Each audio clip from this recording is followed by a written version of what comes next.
this Memphis Tiger football team is a potential college football playoff team. Wow. We got some tough away games. Listen, I'll tell you what, Charles Huff can talk, boy. Yeah. That dude can talk. I had that thought, man. It's funny you said that because today I saw something that he said the other day, and I'm like, if this guy can coach like he talks, man, he better. He's talked a lot of shit. He sounds awesome. Yeah, he does. If they are anywhere close to that, I agree. To carrying that attitude, even if they lose a few, man. Yeah. If they carry that kind of demeanor, well, you'll put some respect on the next head coach of University of Alabama's name, because that's where that guy. I mean, he wears the straw hat like Saban. That dude He's the no BS like Saban. I love it. I hope we can keep him. Players love him. I love he got himself in trouble at the American Conference media days. Did he? Oh, dude. Talking too much? No, he stood up there and they were asking him about like the kind of transient nature of the coaches through the American or whatever. And he was like, in 2028, I plan on standing right here in the same colors with the same logo, but in a Power 4 conference. Wow.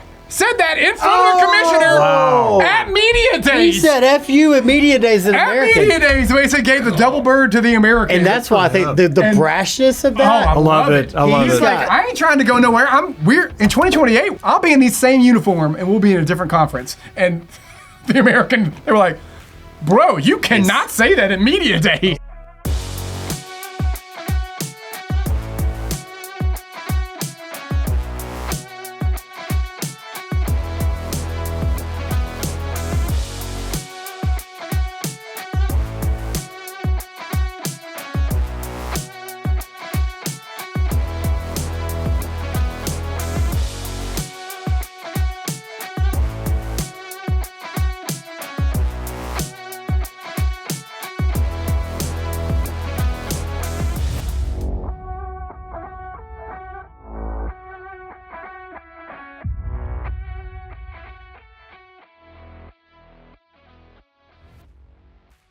Welcome back to the Where It's At podcast. Oh, it's been a little too long since we've had an episode.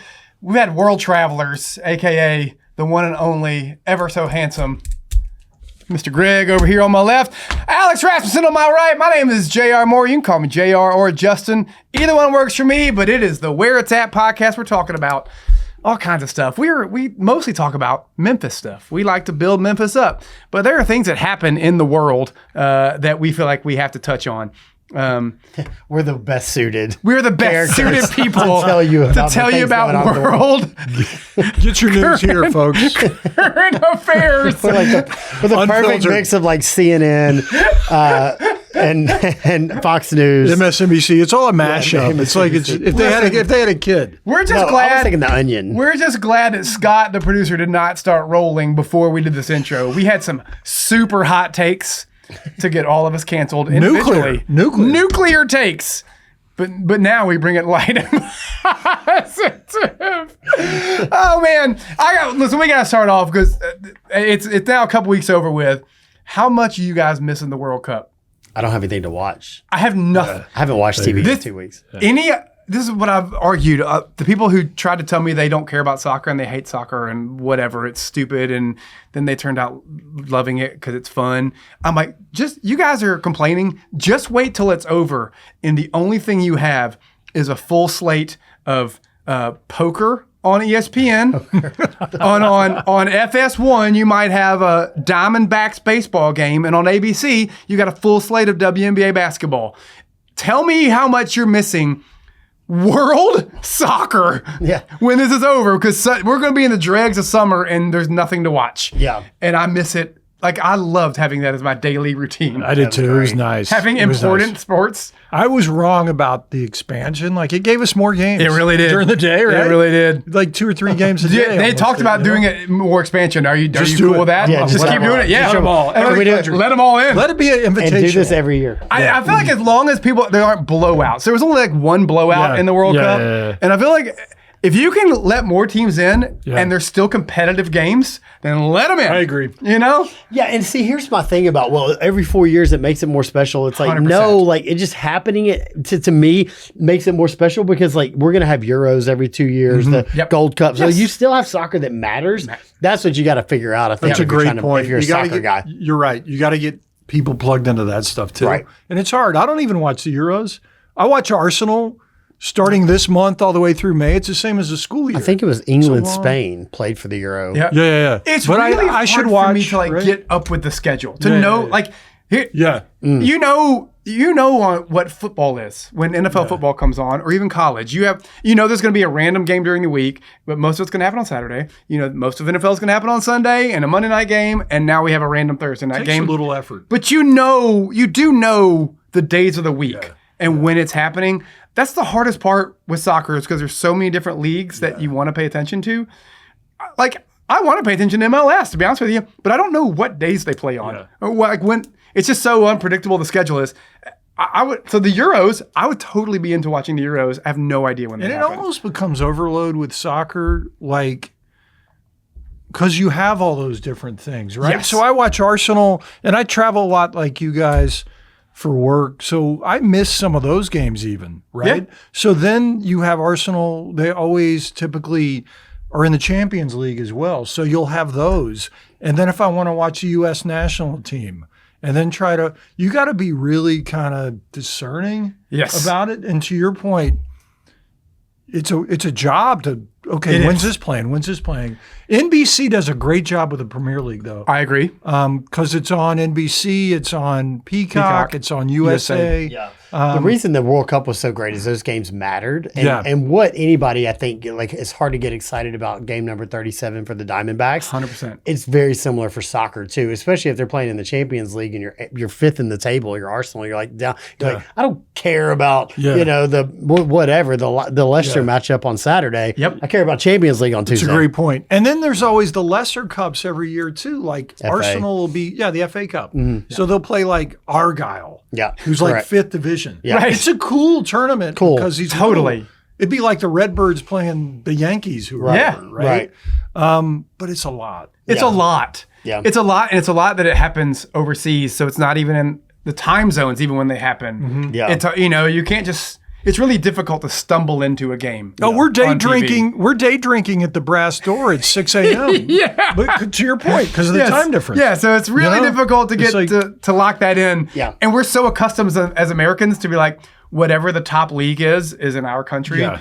And so trying to follow, you can't even just say, I mean, it probably is, but you can't just make a blanket statement to say the top league is the Premier League, because there's like premier teams in other countries' leagues. Correct. And to have to figure out, what league is that in and what country and who?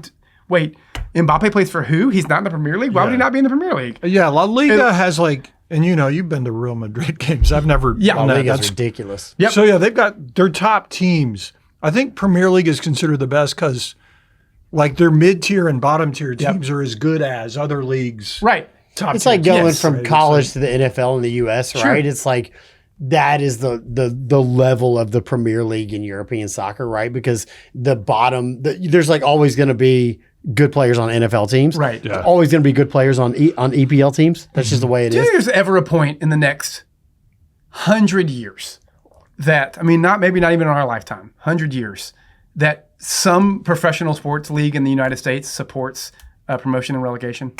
So MLS has been trying to do that. There's been a lot of, I don't know if you guys have seen that, a lot of talk about it. But so now they have a new commissioner who said today, basically, he's going to take the reins. Don Garber was their commissioner for like 30 years or whatever. He's like, this isn't doable, basically, in the States. Relegation? I'm like, it's disappointing. Yeah. It's really, soccer would be the sport where you could do it. Like it is. And it is the sport where you could have smaller league, like USL2 or USL3. Okay, so for the way that has to happen is like the Memphis USL2 team has to like blow up, right? And you have to have a large support for the minor league teams. Yeah, and we just in my opinion, hockey's probably the only place where you may see some opportunity like that, because an ECL team's going to be like pretty good, and like nobody knows who was last in the NHL. Like as far as fandom goes, or what, like if the Phoenix team gets relegated, or I'm pretty sure the Coyotes, they have a hockey team for a team in Binghamton, Connecticut or something. Like you could see that kind of, you could see it. Well, all these teams, I mean, all these leagues are built on a collective bargaining agreement, though, right? And that's the problem, is that they can never get around that. right? Correct. Collective bargaining is interesting in U.S. sports for sure. Because I have no idea what these overseas leagues do and how their league rules and even with their bargaining with the players is done to where they can do. It's funny. I got buddies that know all that, but it's Chinese arithmetic. I can't even, and I'm a hardcore Arsenal guy, right? I mean, you think I'm like, how does this work? I feel like the NBA collective bargaining agreement is so confusing, and that doesn't even have relegation and promotion in it, and it's difficult to follow. Yeah, I don't know how they do that, and however, even if it was hockey, whatever, how would you? Your contracts for your players are based on a certain level of monetary value. Yeah. If you drop down to relegation to the lower, like how do you pay your players? I've seen where the NBA is trying to get like a NBA Europe League, right? Like Barcelona.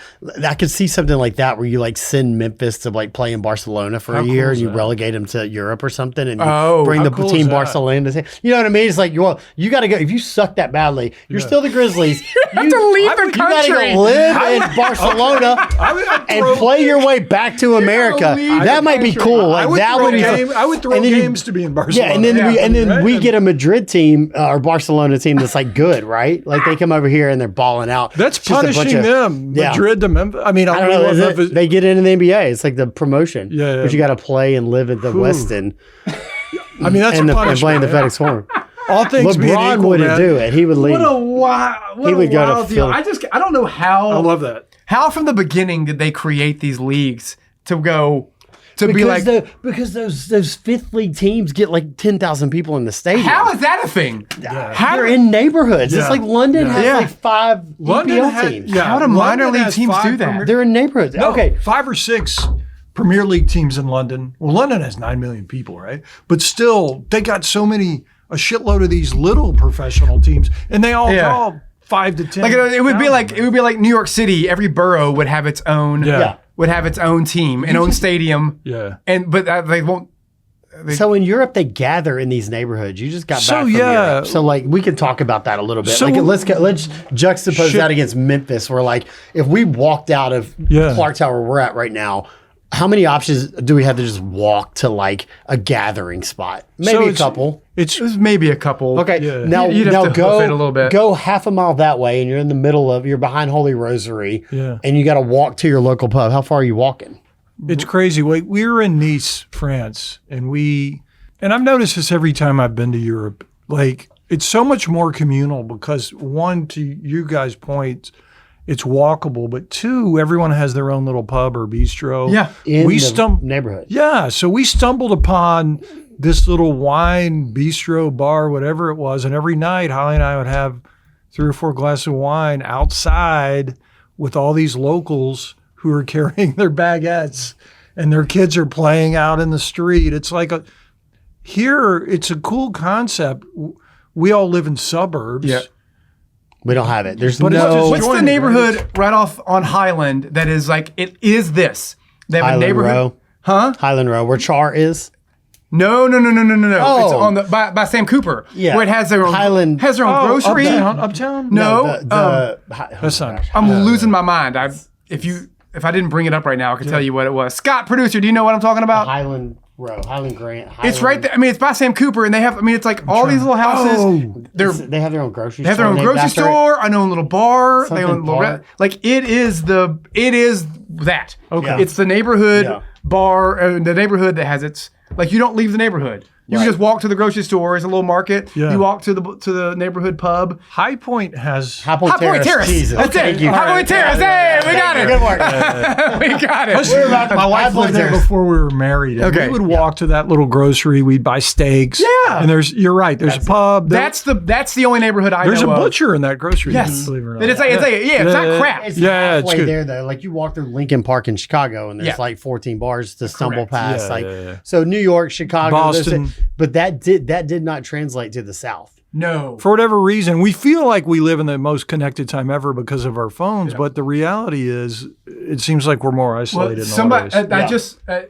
I did want to bring this up at some point in this, but this melted in perfectly. I just saw an Instagram post, and it was a positive thing on Memphis about like some a builder doing and I wish I could remember all the details. And if somebody ever sees this, please comment or tag me in it. Tell me what it is. They was comparing Boston and Memphis. That Boston proper and Memphis proper are almost the same size, population-wise. That Memphis is actually a little bigger than Boston proper, except our square mileage of the city proper is like Boston is like 9 square miles and Memphis is like 28 square. Whatever. Those numbers are not accurate. But Memphis square mileage of Memphis proper is like 5 times the size of what Boston's is. It's because Boston built up and we built out. Mm-hmm. And it was like, but this whole thing, this community feel of all the people are still all together and everything's walkable and has a very community neighborhood feel because they built up and not. And so right there is a builder in town, and that she was doing this video to kind of highlight a builder it's almost like he's building not low income housing, but he's building them in neighborhoods to where every house he builds, he's basically building a second one on top of it. And so the same amount of land space he's taken up, he's actually being able to house. And it's not like an apartment. It's like literally like, two or a duplex, but it's one on top of the other instead of side by side. Mm-hmm. Like Crosstown, maybe?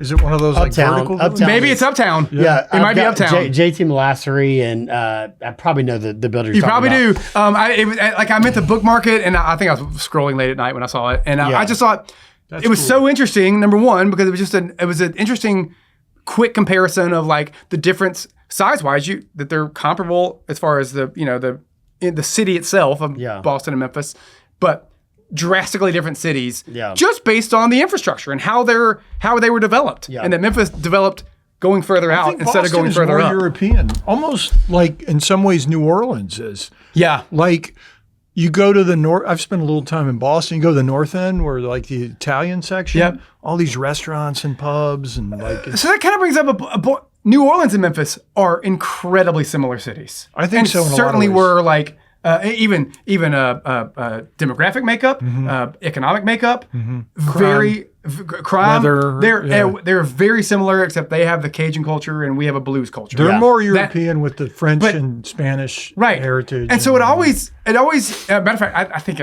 in college one time, one of my a thesis I did on or something that comparing Memphis and New Orleans, and I was like, bro, these are like identical cities. Yeah, on the river. How do they get so much stuff in New Orleans? Yeah. Super Bowls, All-Star games, big hotels, facilities. But why do they have those facilities for basically the same makeup of the cities? It's not like you go, oh, well, they're twice the size of us. So of course they have all these things. Well, they're not. Yeah. Part of it is I don't know. I think part of it is the food, like culture. The culture there, right? Yeah. But we have food and culture. We are also based on that. Their food is so good, though. Right? So it's ours. Yeah, it's good. I think what happened is because the way that Memphis was built with Poplar, all the commercials along the Poplar corridor, and then it got packed with cars because it's also the only way to get from east to west in Memphis. And then Walnut Grove got all houses, so there's no commercial. So you just get all that packed into there, and then it's not a walkable city. No. So if that train tracks would run a high-speed train up and down, and then you would have busing in and out or bike paths in and out, you would start to see these communities like pocket and work like that. They kind of started to maybe so. I guess Cooper Young is kind of like that. You got to have that's a great point. You have to have mass transit for that to work, I think. So Atlanta with MARTA has that. Atlanta's huge and densely populated. Yes. But to your point, they have the trains. Yeah. I don't know how popular MARTA is in Atlanta. That's true. For people that live there. I don't know that it has like a great reputation. Although I've used it multiple times and it has always been just fine for me. Yeah. I don't know that it's like a beloved ordeal. I mean, they talked about running the trolley to the suburbs. Wow. Forever. Like that was always a huge discussion. And they were like, and I think the people who moved to the suburbs said, we don't want you to do that. We moved to the suburbs for a reason. Well, unlike Boston and maybe even Atlanta, we are pretty much on a grid. The streets for the most part run north, south, east, west in Memphis. So you could run buses and bike lanes, north and south, and run high speed east and west, and really start to create a walkability. Because then you have less cars on the road, which makes it more walkable and bikeable. And that's where you're seeing in the south of France, right? Is like you're not seeing traffic jams. No, you're seeing just people walking, and it's locals, and there are a lot of common shared spaces, right? Like parks, You see kids out at like 9 or 10 at night in the park. Sure. Like it's people eat dinner later. It's just when a neighborhood takes on that identity, then they can like support a sports team because all 10,000 people in that neighborhood go to the freaking stadium on Sunday, pour into the public square, support the local restaurants, and it's like a whole civic thing. And that's where a lot of cities in the U.S. have gotten it and do well with sports. Memphis has, the way it was built, city planning wise, is not built that way. It's just not built that way. Do I think it could change? I think it takes more forward thinking entrepreneurs and to where are they going to build things? Where are they going to put things, and where are they going to invest their money into? At least from the capital side, that's not the entrepreneurs. That's like the old school money moving in government and things like that. To decide, are we going to put high speed trains? High speed trains, and how are we going to run buses back and forth and bike lanes and walkability, and pick the neighborhoods to kind of test those things. It's like they would have needed to. I mean, as we talk about Mike Rose all the time in the stadium there. It's like they would have needed to put Mike Rose literally right next to City Hall in Germantown, or in the middle of right there in where all the shops are in Collierville, instead of being like in this. That's always in this slightly remote it off the side. The side, because we were building a whole soccer complex. Yeah. You would want your stadium to be this little walkable thing in the middle of a neighborhood. Imagine, I think if the USL2 say if there's a soccer stadium sitting between Houston High and Houston Middle. And they were playing games there on Houston Park was a soccer stadium, and they were playing games there on a Saturday, and they were and all of those kids, everybody was going there. What's that park in Collierville? Like Cameron Brown or something? That's in Germantown. That was in Germantown, but you're thinking about Johnson Park in Collierville, same way. If you would, that's the European model. That is the model. So in London, they have like neighborhoods and neighborhoods. I'm thinking like you go to Chelsea. Chelsea's like kind of the posh part, and then. I went to a game at Crystal Palace, and that's South London, a little rougher, a little more working class. But it almost looks like you're in different cities in these enclaves. That's true. I mean, it is the New York City boroughs. Yeah. I mean, those are different cities. Yeah, every borough is a different city. True. It's just that I feel like they have the global sport as their sport. They do all this in, and we have. I don't know. Okay, soccer is also a very sophisticated sport. The build-up, the way you're scoring, where like we get the dopamine hit in the American sport with like scored a goal, hit a home run, Jay, we got a touchdown. Even the catch and the first down are all like dopamine hits. Where like soccer is just like you wait forever. Well, you just gotta have that in baseball in New York with with the Giants and the Dodgers and the Yankees. They were all there. Yeah, that's true. Yeah. I just think there's a big difference in the way that it creates a more sophisticated. Why am I saying this? Soccer fans are pretty sophisticated, whereas maybe like football and basketball fans are like, they just see the ball go in the hoop or whatever. I'm talking about the casual fan. Well, that is the complaint, is they don't score enough in soccer. Yeah. And I'm like, I like you say that. I mean, the people who created American football, it was smart of them to do this. They were like, let's just give it. And just an abstract amount of points to when you score a touchdown that it has no real sense or meaning. But a 21-7 football game is the same as a 3-1 soccer game. That's correct. But when you say somebody won 21-7, you're like, that's fine, it's a fun game. Let's score 3 touchdowns. And a 9-3 game is 0-0.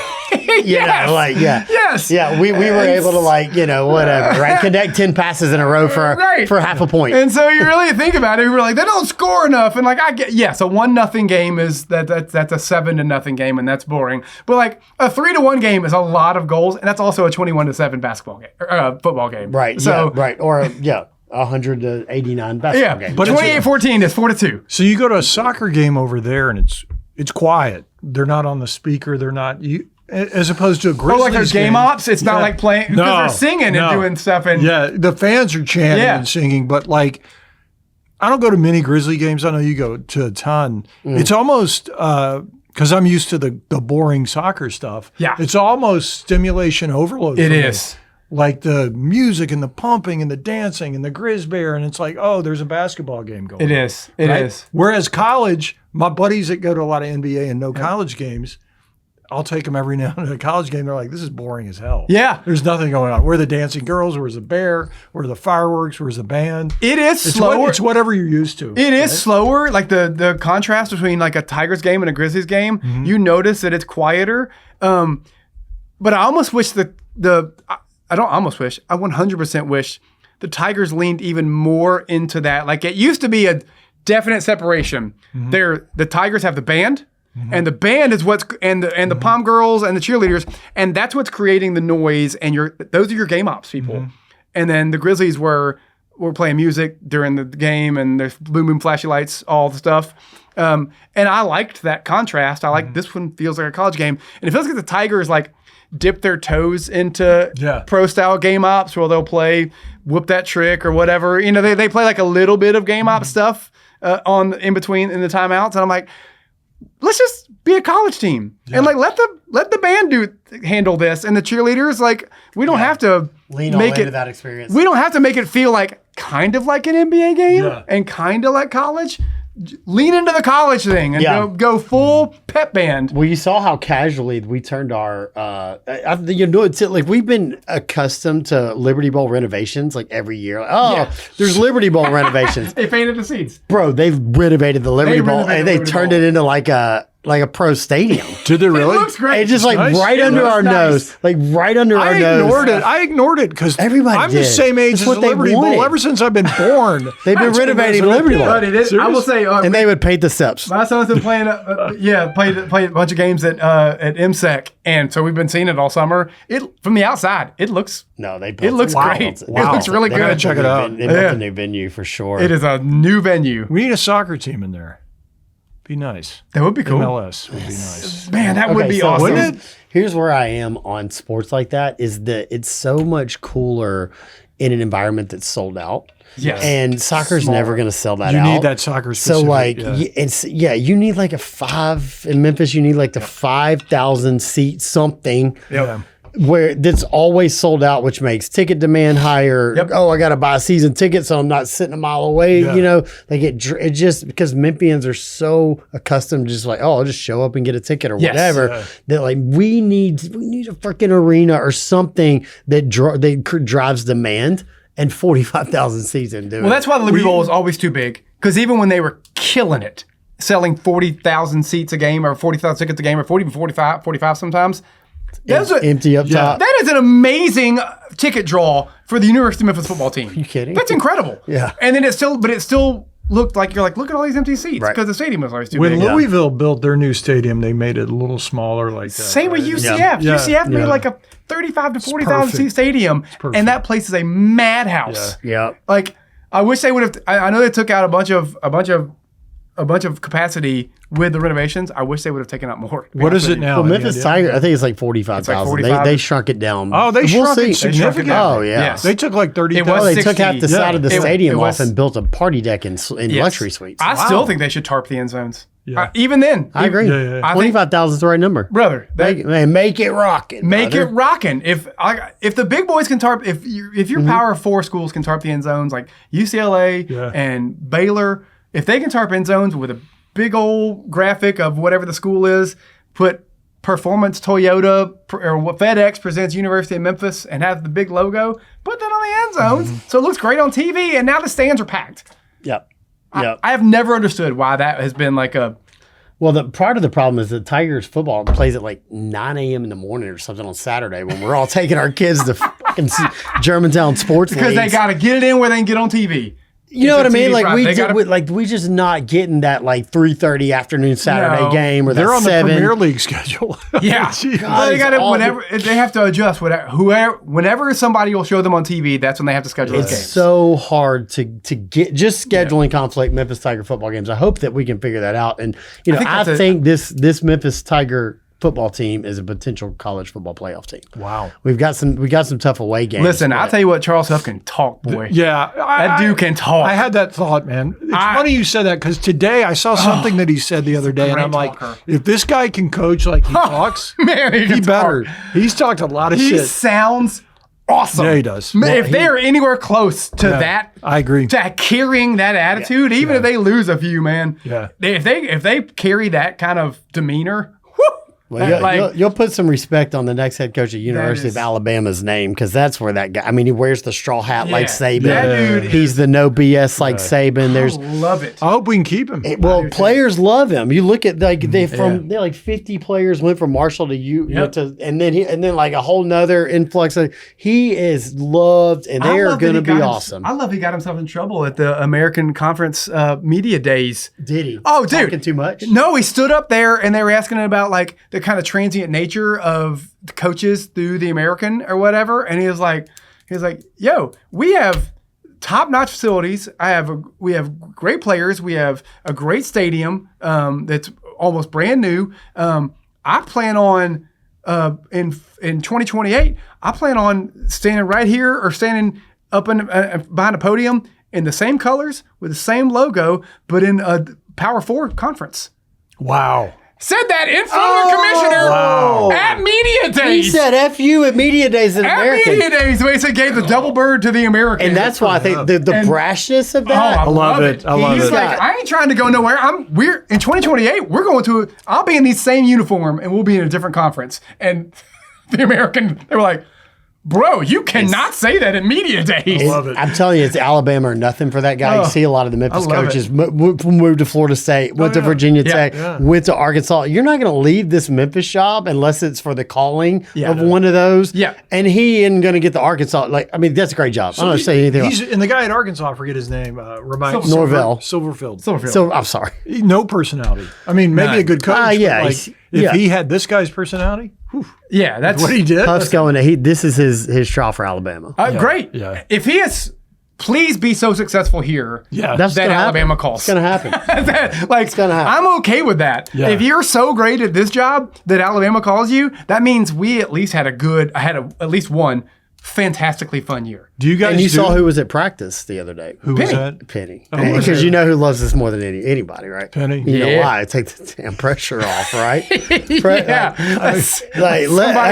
do all the let me go win, brother. For much that drove me crazy, Ryan was like, "Don't be looking." Silverfield was like, "Don't look at us. We're just going to try to win games. I'm not going to draw attention to us." Penny is somehow it's like year 10, I think. It is year 10. Isn't that crazy? It is year 10. We've talked about this. Like Penny Hardaway for me walks away when he wants to walk away. Yep. He loves this city. He does not have to be doing what he's doing. He doesn't. Nobody wants to win more than Penny Hardaway. He's also just like a chill guy. Yeah. He's not like it's like at the end of the day he goes home to, his own shoe contract. Plays a little as golf. a 50-something-year-old man. You know what I mean? Still has a shoe he's contract. Doing all right. He's doing just fine. He's good. He's fine. And he enjoys the role he's in. He likes basketball. He's a basketball junkie. Yeah. So who are we getting that's going to be better? I mean, maybe Will Wade. We're going to come. I don't. He's got I don't know. I don't want to talk about it. I'm just saying. I'm saying if he got that offer, Memphis backed up the Grinch truck to Will. He would have come. There was a time where he definitely would have. And he even told me, he goes, we could win a national championship at Memphis. Like after LSU fired him. God, we could have. Before he went to McNeese. Yeah, I think when he was in trouble. When his stock was the lowest. Was he in the gap? Was his between LSU and McNeese, was that when Tubby got fired? Was that I thought he was like on the radar of right before Tubby. He was after Josh. He was at VCU. He was at VCU. Yeah. That's right. Did he get an interview? We were at VCU. I don't think he got. I don't think he got an interview, but like he was like on was always Penny. And he loved it. And he was joked. Talking in the talks of like, and they were like, and they went to if you want to call it super safe by getting Tubby, but whatever. He, I've worked with him since he started in Chattanooga. He's like we're close, and he would always joke about Memphis because I lived here. Yeah. He's like, you wouldn't have to fly to wherever. I'm like, let's do it.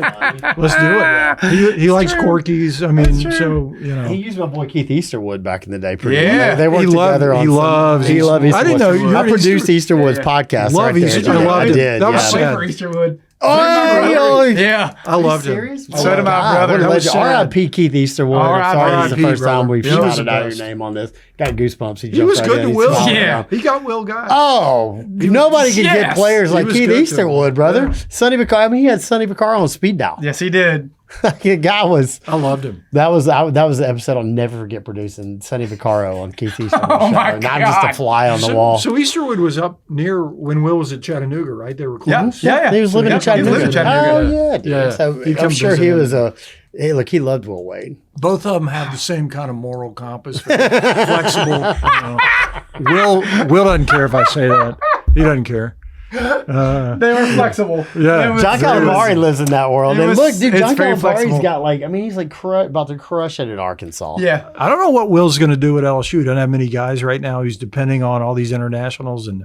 He went the internet like the Brad Underwood route. And he got burned. He's got Really? well, if you look at the website, he says he has more, and I'm sure he does. 4 guys on roster right now. On the website. Oh, okay. I mean, But I hear school's you. starting. This is Penny last year. This happened in Penny last year. Like it's a real.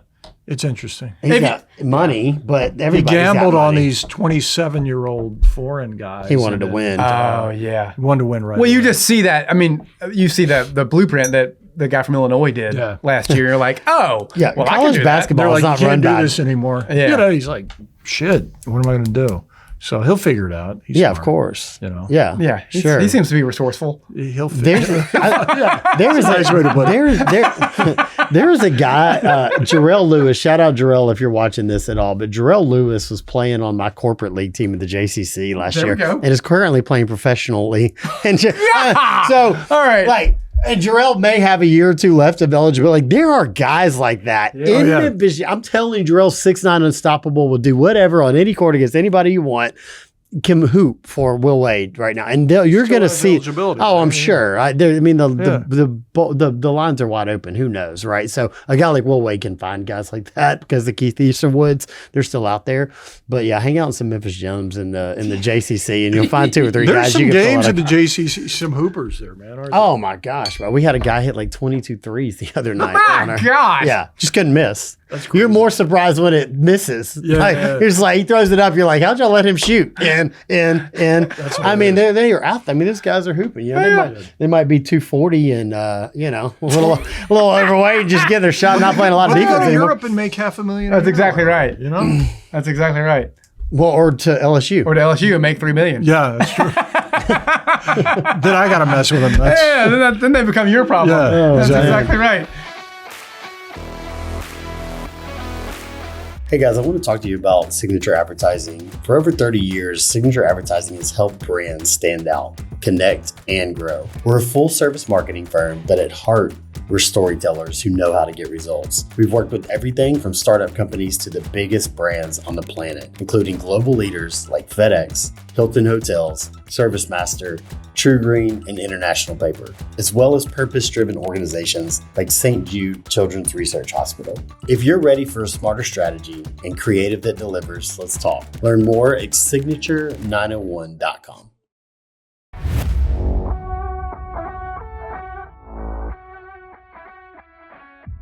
We were talking about where like people gather and the communities, because Memphis doesn't have the local sports bars and communities. Yep. It's been Memphis Tiger games. Yes. And as I was a child, like it was the Coliseum to the Pyramid to the Forum. Yeah. So like that's where it was such an eclectic community. And then what happened was the Memphis Tigers did not find a way to replace their older demographic that was falling out. And that's like any brand. Harley Davidson and Playboy brands had like forgot like, oh, your fans are dying. How do you replace them? Yep. The freaking Memphis Tigers are the same thing. No, yeah, really it's are. like a boomer convention or There they whatever. are. If you go to a game, Yeah. I would be a young fan. Yes. Sadly, Yeah. right? The problem is they haven't been good since 2008. That's right. And that means most people missed a weren't generation. alive. Yeah. They missed an entire generation of kids. Yeah. When I was a kid, all I wanted to do was be Go to a Keith Tiger Lee game, and Andre Turner. Are you guys Like old enough that- do you remember you'd go to a game and then you'd come home and watch it on Channel 10? Yes, Yeah. watch the Remember that? repeat. Yeah. Yes, Oh, we 100%. listened to that. I mean, after the game, I'm listening Jackie. to Listen to Shitty Jackie Auto and- Jack, the and post-game all the show. way to when people started calling in. Yes. Questioning, John Calipari's, Yeah, of course. John should have out at the end. John Capillari, they'd call him. Capillary. Oh, they were Couldn't say killing Calipari. him, and he leaned right into it. I mean, it's just- Tommy from Frasier was murdering. I mean, it's been Calipari. like 17 years since they were like legitimately a nationally relevant good. That's an entire generation. Gosh.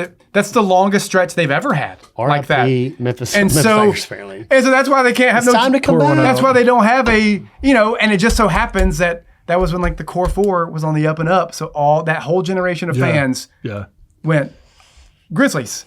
And that's what they. And expectations were sky high for the Tigers back then, right? And then you fell off the cliff when we didn't win the national championship. And then Cal left. And then expectations are at an all-time low. If you're the Memphis Tigers, where do you want to be? Do you want them at an all-time low? Do you want them all-time high? Or is the sweet spot probably in the middle? I think you want them still at an all-time high. I think expectations. Yes, I think gotta win. I think once you start lowering the bar, like we've lowered the bar a lot. Sweet 16 or bust, right? It used to be Sweet 16. Like we should be making at least a Sweet 16. You got to spend the money every once in a while.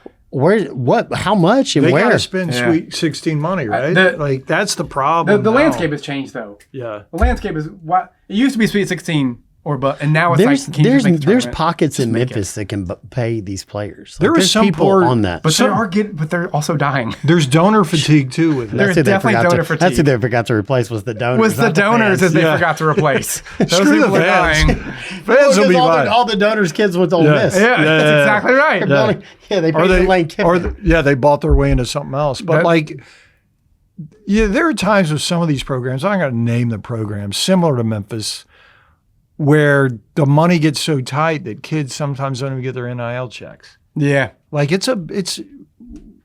there is donor fatigue. Donors get pissed off in the middle of the season. Yeah. We're not playing that well. I'm not giving my money. I don't see any value in this. That's exactly right. It's crazy. And then, what's that? I mean, what are you're a kid. You're going to go sue me? Way too. Now you're suing a university. And you're spending more in legal fees than you're ever going to see back. So, the school wins on that. Still weird. Yeah. The crazy thing is that the Tigers still matter more in this city than any of their, with the exception of Louisville, probably. Yeah. Any more, as to a city's psyche and like any other you can peers. Activate those kids into every business in town. Their peers or really former peers kind of thing was like Houston, Cincinnati, UCF, Louisville, South Florida, and Louisville. UAB. Tulane. Dude, name me any of these schools who have moved on to bigger and better things with their conference new places.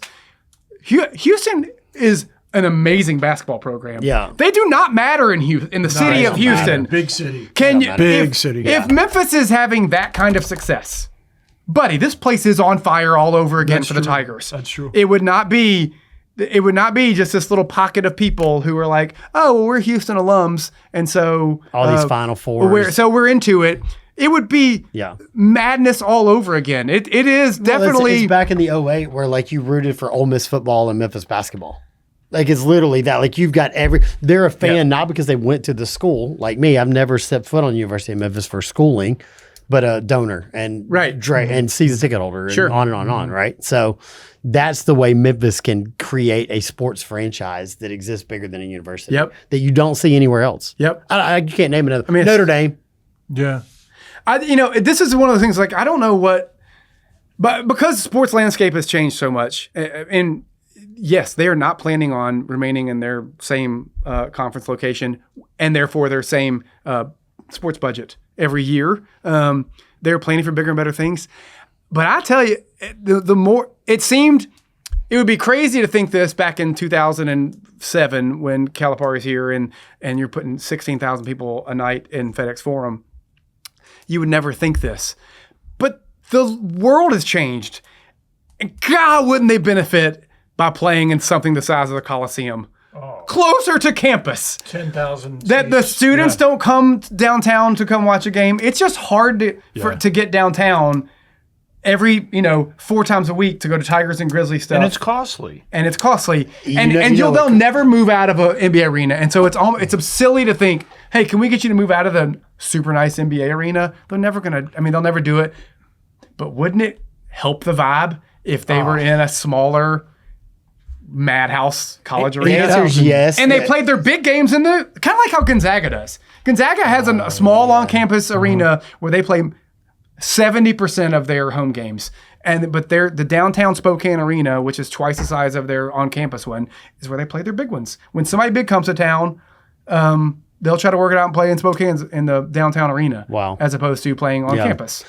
So the arena and football stadium on campus has been an age-old discussion. In Memphis, where everybody has always had this discussion. What I've learned getting into sports and franchises and arenas and talking about this stuff is that the utility bill alone is expensive in these places that they're always owned by like the city. When you think about it at a grand scale, 5,000, 7,000 seats, Mississippi State or something, like you don't have that option. Like the university puts everything into it because the state supporting it. That we're a city where like the money going to the University of Memphis, they've looked at it and been like, we need to build law schools. We need to build nursing schools. That's true. We need to build housing. We need like let the city figure out the sports because they love the franchise so much. So we're kind of getting away with saving a lot of money on the operations of sports by letting the city own the arenas, and they're able to put that back into the program. You've seen a brand new football facility, which I've been in. I mean, it's top notch. Yeah. I don't know anybody else is, going to be beating that on par, but beating that, I don't know. It's there. Bringing basketball, they've got that facility over the Larry Finch Center. It's amazing. So they have their own facility too. Penny Hardaway's put a lot of money into that and a lot of effort and energy into that. If there's any city that's going to make the best of both worlds work, it is Memphis, but they have to be a winner because otherwise they're going to go to the Grizzlies, like you said. Yep, they have to be a winner. Without a point. I'm telling it is kind of one of those things, though. You slap a Big 12 or an ACC on that court and on those uniforms. That's a game changer. I mean, that no other conference commissioner or other teams ever fully grasp what Memphis means to Memphis, what the University of Memphis means to the city. They just see commuter school, city the size we are, and they think it's going to be like Cincinnati or whatever. It's not, and they have the Grizzlies, so it's not going to move the meter by having Memphis in our big conference. No, I feel like they never understand that, and I think it changes. You put a Big 12 or ACC on that field or on that court, I think it changes immediately. Yeah, Duke's not going to like West Virginia and they're like, we're selling out because of Duke. Duke comes into Memphis like the place is sold out because everybody wants to see Duke. Yes. We're talking about Duke football now. Yeah. You know what I mean? And in Memphis, you get that. You do get that lift where you're not getting that anywhere else. You do get that lift. And it suddenly matters at a level that you're going to play, even in basketball, you're going to play at so-and-so's little 9,000 seat on-campus arena that's in your conference. Will you bring Duke and NC State and North Carolina for actual games down to Memphis, to FedEx Forum? That place is jamming.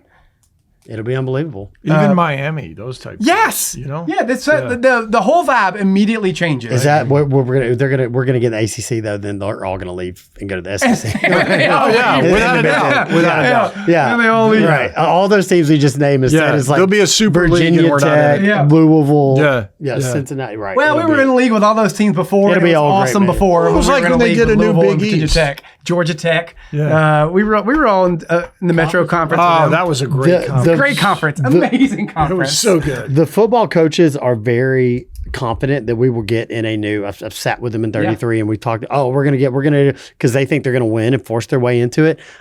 Having sat at the edge of that seat now for 20 years of us about to get into a bigger conference. It's like John Morant playing tonight. Like I just am not emotionally invested in it at all. Yeah, there it is. John Morant, New Jersey. John Morant. I know. I can't get like they are speaking about Call it. one Ja. And I like they're like trying to manifest this. I give them credit. We're going to speak this into existence. This is not going to be a we hope. Ja's greatness? No. Changing conferences. Change your conferences. I like the bravado. Yeah. I like them just, we're not beating around the bush anymore. We are saying it. Yeah.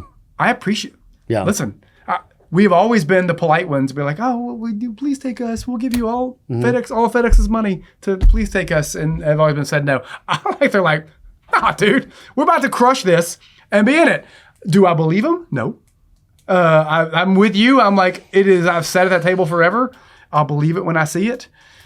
But I like what they're doing. Yeah. I like them saying it. Yeah. That's what you need is your leaders to be like, bro, we are not going to like cry in the corner. We are making this happen. Positive energy. And me, I mentioned Notre Dame earlier, but that's the only school that's been able to exist outside of major conference for years. And BYU did it for a while. Okay. Yeah. BYU's got Mormon money. That's a different thing, though. You're not wrong because they all become doctors. There we go. They got a different thing. It's a little different, but they did exist. BYU and Notre Dame. It's the magic underwear. Yeah, they did do that. Memphis has to figure that out. And everybody's always like, it doesn't work without a conference. Like Memphis is the only. Miami could probably pull it off. Yeah.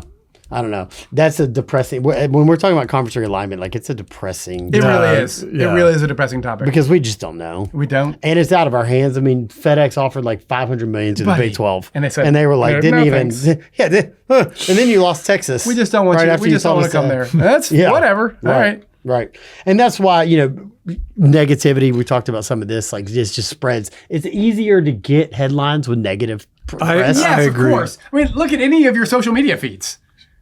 How many times do you sit and watch the video about the cutest little dog and the fun thing that happened or the great thing somebody's doing? What you watch is the racist guy, getting into a fight, road raging or whatever. Like that's the one that gets 100 million views. Right. That is. The kids call that rage baiting. Yeah, local news has been building their whole entire career. So look at our friend Nancy Armour. I know you guys are sick of hearing about her. This is the one, Nancy Armour from the USA Today. The one that took me to task over my article in the USA Today in February about Lindsey Vonn, right? Yep.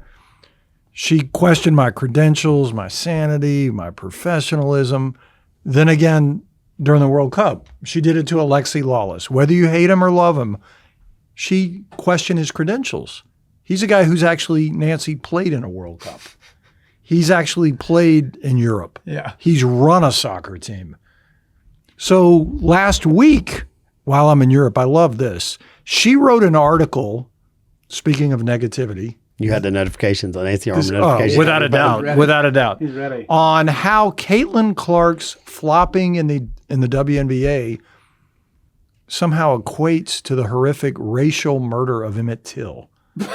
And she aligned Caitlin Clark fans with white nationalists. I need to read this. I swear. Just to figure out how she made that connection. Emmett Till.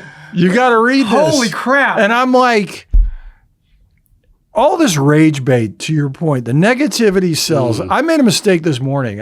It's Happy Ted Lasso Day. Yeah, Happy Ted Lasso Day. Season 4 starts. Soccer, bro. Starts tonight. Dude, he's coaching at NSL, I don't care. I love the he's coaching the San Diego Angels so much. He makes. I don't care. How can these critics, though, and these contrarians shitting on Ted Lasso is the equivalent of hating puppy dogs, rainbows, and ice cream. And maybe babies. It really is. You just hate happiness. So I find myself watching that show, even when it's not like the best episode or it's being a little woke or whatever, like we talked about earlier before the show in season 3. I do find myself, and I'm like, am I just sitting here by myself smiling? Like, what am I? I'm not laughing. I'm not giggling. I just have a smile on my face, and I'm like, dude, that's the power. That's when you know the show is hitting the right emotional markers. Yeah. When you just find yourself with a positive look on your face, and my wife walks by, and she's like, "What are you doing?" And I'm like, "Dude, I'm watching Ted Lasso. Yeah. I can't help it. I just have crying. I just have a grin on my face like that." So critics just got to find something to hate. Nancy Armour, and she's like the USA Today's Skip Bayless. She's hard. She just needs to be a hater. And people in general. So there's this I was talking to this guy about this, and I said, okay, and I was actually talking about him. Yeah. He's a buddy of mine. And all of his shit on his feed that he posts, it's all negative. It's okay to be negative sometimes. Sure, of course. I don't endorse Is that Jeff? No, I don't. Really? Yeah. No, I love Jeff. He watches. No, Jeff will he'll get in your ass. I love Jeff. I love Jeff. Jeff. Shout out Jeff. Jeff's a close friend of ours. Yeah, he's great. Not Jeff. Okay, not There's Jeff. another All right, one. I was gonna say, I'm not at all. This is my friend I didn't named think not about Jeff. The thing about Jeff, he usually has a proper point when he does. Oh, he's always right. He's always right. You can't He's argue always with him. right. You don't want to get it back and Jeff will forth. get 2 or 3 tequilas in him, and you're like, this motherfucker is on. He's right. Well, you're right. He's right. You're right. He's right. Love him. I got to have lunch with you, Jeff. Sorry, it's been a minute. No, it was another one. I said, go look at your feed, dude. You need to go touch grass. It's all the stuff that you hate. Yeah. Can you ever just post something that you like? He's going to touch artificial turf and tell you it sucks. Yeah. And it's the thing with Memphis. It's this inferiority complex.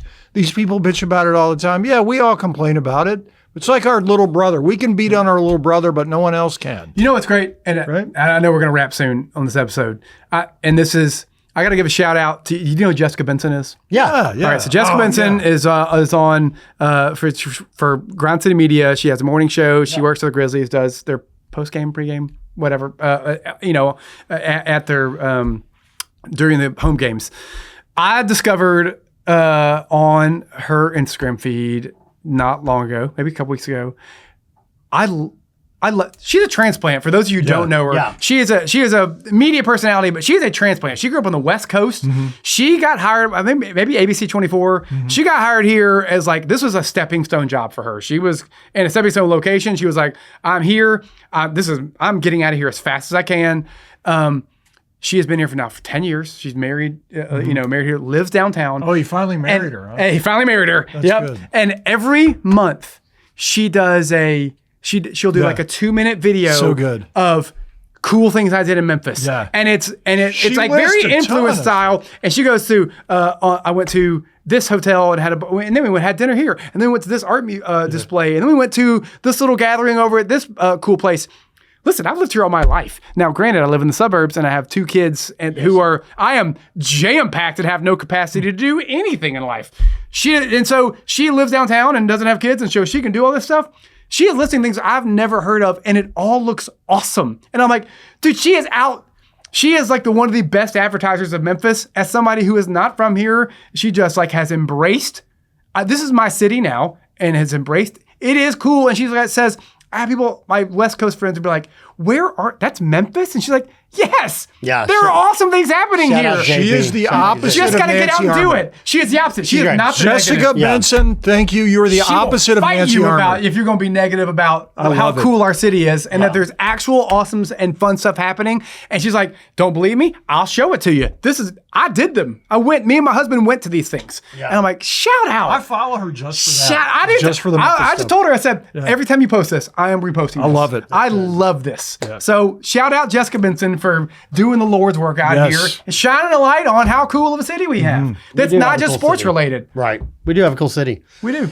And we've got a new music venue opening up with Satellite, which is they're Chance the Rapper and Modest. I mean, I've seen. Okay, cool. That schedule is loaded. Iron and Wine. Yeah, they're doing great. They're good people. Good job. And that's Live Nation, of course. So they better do great. They better do great. But I mean, I like they're flooding the market with shows. Yeah, that's great. Don't tell us we don't have shows coming here, because buddy, they are. Here we come. Here we come. Like Graceland has good ones too. Graceland. I saw Jay Leno's coming to Graceland.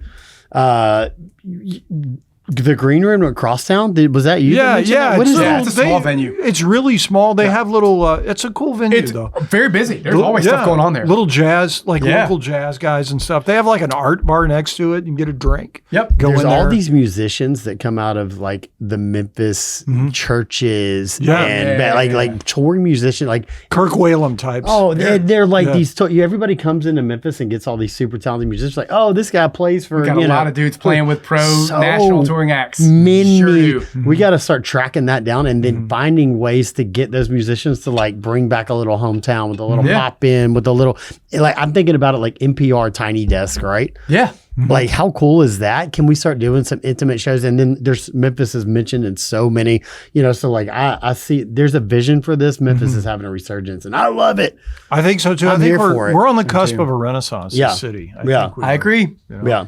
I agree. Yeah, it started for me. It started back when the Black Keys just popped in there. And it was Hernando's. Yeah. It was okay. Have you bought Hernando's yet? By the way, bro, that's an Alex. I can't that's an Alex. No one wants me to be over leveraged more than Craig and Jeff. Just buy this, buy that. Hey, we got something cool going in here that needs some help. Buy it, Alex. Yeah, can I make money off the things I buy now? I got into an industry in hospitality, which, as you guys may or may not know, is very low margin. Yeah, it really is. Went from a very high margin business in marketing, with an incredible team. To dealing with knucklehead bartenders and bus boys and you think it's like the fun.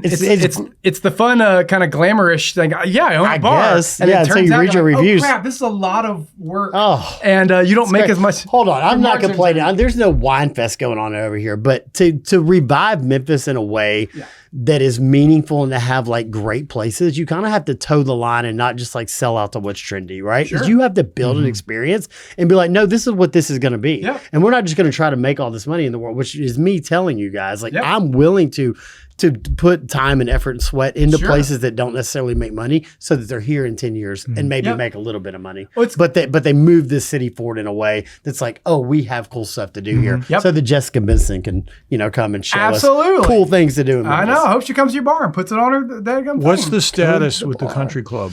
Man, they turned over the keys. Lisa signed. We were talking about it this week. We're trying to book. Yes. So now it's just a matter of getting it open, right? And beer permit will come first, but a liquor license is, a lot of communities, you buy liquor licenses from this establishment. It doesn't work that way here, right? So you have to go apply for a liquor license. So it's not as easy as you would think it'd be. That will be the holdup. Grand opening for sure by Halloween. And if we can start doing stuff softer and, concerts and things like that before that. So you'll have concerts there. It's not just like a dance hall. It will absolutely be a concert venue. Very cool. If you remember Newbies back in the day, and it had this ramp you went up and in the venue, and then the bluff put a bunch of money into that. There's some engineers, and they built a balcony, a mezzanine, and they ran that thing pretty. Riley Green and Papa Roach, and I mean, people saw some John Mayer. Yeah. There's some stories in that. It's a mid-level club, like legit mid-level club. Sweet. Mid-sized club. That was before, in the day when it was Newbies, that was the 500-seater you played. 500. Yeah. That's the number. For me, it was now with a balcony, I guess you get a higher cap. It's 700 now. So yeah. But that balcony was condemned when it was Newbies. No, this has all been built back. It's been steel reinforced. An engineer, the guys from the Bluff, the guy was an engineer, so it's all concrete and steel. Oh, dude, it looks amazing in there. The first time I went in there when it was the Bluff, I was like, I can see the shell of Newbies, but y'all have done some work in here, boy. This is not the same old dirty club. And then the guy that came from Oxford Rooster, he put a bunch of money into it before, so we're walking into a really great asset that Loeb Properties has done a great job of taking care of. I can't wait till it's going to be freaking awesome. I can't wait. Yeah. I'm going to spend a bunch of money, put a big old bladed cowboy boot sign in the, we're going to bring the Highland Strip. Let's go. Cool. But it's going to be, it's going to be cool. Go. It's going to be cool. I love it. And it's I think, yes, live music venue, but dancing. That's what Memphis doesn't have even when you think about EDM or EDM, where dancing is on the revival, right? Yep. Because it's a different type of releasing that maybe drinking doesn't get or whatever. And right? I think there's been a lot of talk. I've seen a lot of stories these days, there's a lot of kids these days what's lame? Being on our phones all the time. Let's go out and do something. Right. I don't know if it's the college kids right now, but I've seen that as a revitalization, almost like a... you saw it in all the commencement speeches about all these kids, the people talking about AI and all the kids booing them and stuff. I think there's starting to be a little blowback on, this I don't want to sit here and swipe right and left and whatever. Let's go out. The nostalgia of partying. The nostalgia is coming back. Let's go do it 90s style. No phones. Yeah. We're partying. You guys want to go party like our parents did? Yes. I'm let's go. It's we nostalgically wanted to go hit the bong from the, our parents in the set. You know what I mean? We all had our things. No phones. Yeah. I love it. So 100%, I think you're seeing our generation of kids who are becoming of age now want to do it with it. They want experiences, which is really cool. And there's plenty of it. I think revitalization of Memphis is here. I think it's gonna be great. It's awesome. Well, that's probably a good episode. I think that's it. I think that's probably it. I think we did it. We had so many notes, and I think we touched on about 3 of them. If that. And you know what? And that's okay because we just had a great discussion, fellers. That's what makes this a great show. It sure is. Thank you so much for joining us, y'all. You've been watching the Where It's At podcast. My name is J.R. Moore. That's Alex Rasmussen. You did it well. Rasmussen. Yeah, I just do all the syllables together. Alex Rasmussen. That's Greg Graber. Thanks for joining us, guys. Love Memphis. Go out and do something. And when you do it, take a video and post it and tell people how awesome Memphis is. All right. We'll see you next time. See ya. See ya.